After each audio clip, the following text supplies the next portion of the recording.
আসসালামু আলাইকুম। ভালো মানুষ, আশা করি সকলেই ভালো আছেন। আমিও ভালো আছি আল্লাহর রহমতে।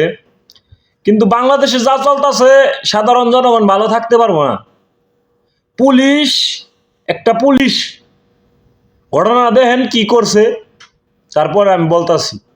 মোটরসাইকেল নষ্ট হয়েছিল রিকন হোসেন নামের এক পুলিশ সদস্যের। সেই মোটরসাইকেল টেনে নিয়ে যান স্থানীয় এক গ্যারেজে। সেখানকার মেকানিক রিপন হোসেন মোটরসাইকেলটি দেখে শুনে জানান তিনি সেটি ঠিক করতে পারবেন না, নিতে হবে ভালো কোনো গ্যারেজে। মেকানিকের এমন কথা শুনে নিজেকে সামলাতে পারেননি ওই পুলিশ সদস্য।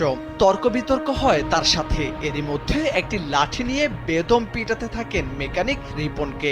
পিটিয়ে তার কান ফাটিয়ে দেন ওই পুলিশ সদস্য। এ সময় উপস্থিত লোকজন তাকে বাধা দিতে এগিয়ে আসেন। তখন নিজের হাতে থাকা রাইফেল বের করে ওই মেকানিকের দিকে তাক করিয়ে গুলি চালান পুলিশ সদস্য রিকন।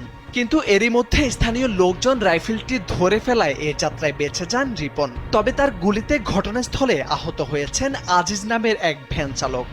আমি ঢুকতেছি আর গুলি করলো। আলিম চাচা ছিল এই জায়গায়। ৪ জুন সকালে যশোরের ঝিকরগাছার শিওরদাহ পুলিশ পাড়ির সংলগ্ন বাজারে এই ঘটনা ঘটে। অভিযুক্ত পুলিশ সদস্য রিকন হোসেন শিওরদাহ পুলিশ পাড়িতে কনস্টেবল পদে কর্মরত আছেন। ভুক্তভোগী রিপন হোসেন যশোর সদর হাসপাতালে চিকিৎসাধীন আছেন। তিনি শিওরদাহ গ্রামের বাসিন্দা। এই ঘটনায় বিক্ষুব্ধ জনতা ওই পুলিশের মোটরসাইকেল ভাঙচুর করে এবং ফাঁড়ির সামনে অবস্থান নেয়। পরে নাভারন সার্কেলের এএসপি এবং ঝিকরগাছা থানার ওসি ঘটনাস্থলে গিয়ে পরিস্থিতি নিয়ন্ত্রণে আনেন। যখন না তখন ওরা মারা শুরু করলো। ও মারা শুরু করলে তারপরে উনি এই সবাই আসলো দোকান কাটা, এই দোকানের লোক আসলো, সবাই আসলো, যাই আসলো তার মধ্যে গুলি করতে হবে।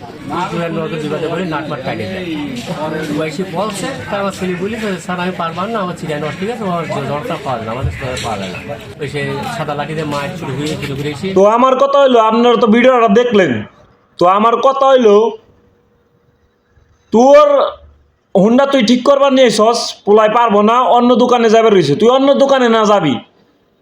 তুই সাধারণ জনগণ, তুই একটা পুলিশের সাধারণ জনগণে মারতে যাস, মারছস, আবার গুলিও চালাইছস, গুলিটা যেন রাখছ অন্যজনের শরীরে। তো তুই পুলিশ, তোর চাকরিটা দিছে গেরা। আরে বাতা মারা নির্বলা, তোর চাকরি দিছে গেরা। এইসব লোক মানে যোগ্যতা নাই পুলিশের চাকরি করার। সারাদিন হুক না খেয়ে বয়ে থাকে। সেই সব বাতা মারা নির্বল আর পাইছিস পুলিশের চাকরি।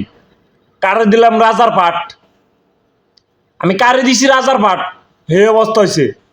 এগুলো হলো বাংলাদেশ পুলিশ। জেনে পুলিশের কাছে সাধারণ জনগণ সেফ না। আমরা বয়কট করলাম, তোর মতো পুলিশকে বয়কট।